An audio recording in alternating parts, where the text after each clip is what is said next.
Chapter 26. Now a severe famine struck the land, as had happened before in Abraham's time. So Isaac moved to Gerar, where Abimelech king of the Philistines lived. The Lord appeared to him there, and said, Do not go to Egypt. Do as I say, and stay here in this land. If you do, I will be with you and bless you. I will give all this land to you and your descendants, just as I solemnly promised Abraham your father. I will cause your descendants to become as numerous as the stars, and I will give them all these lands.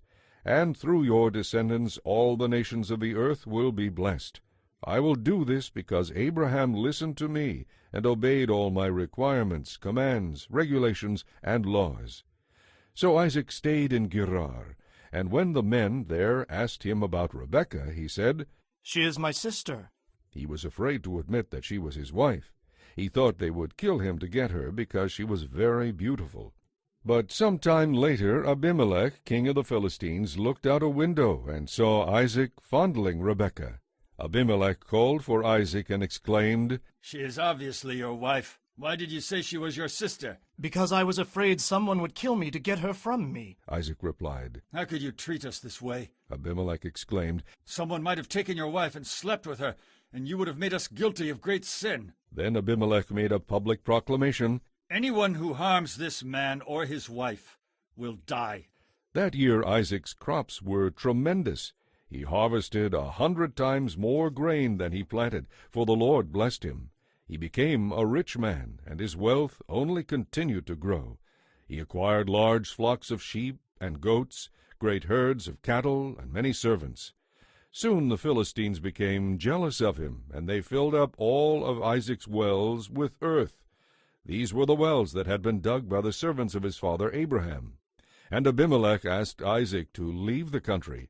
Go somewhere else, he said, for you have become too rich and powerful for us. So Isaac moved to the Gerar valley and lived there instead.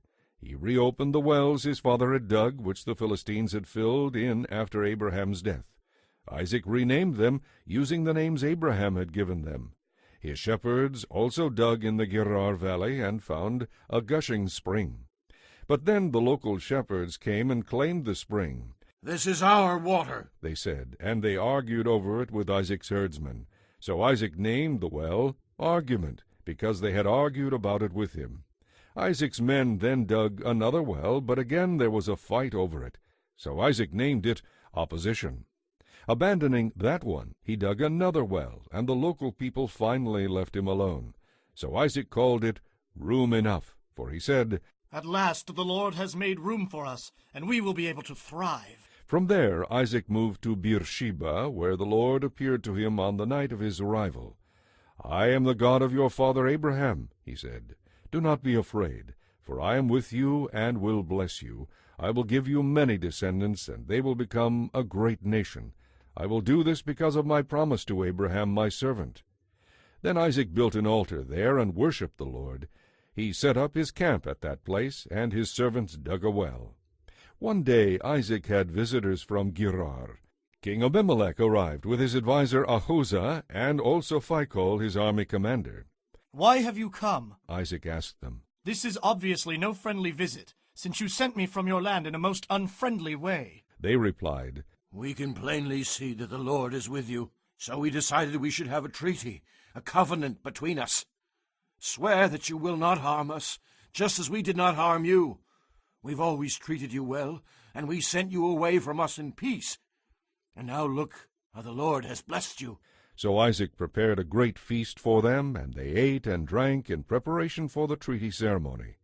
Early the next morning, they each took a solemn oath of non-aggression. Then Isaac sent them home again in peace.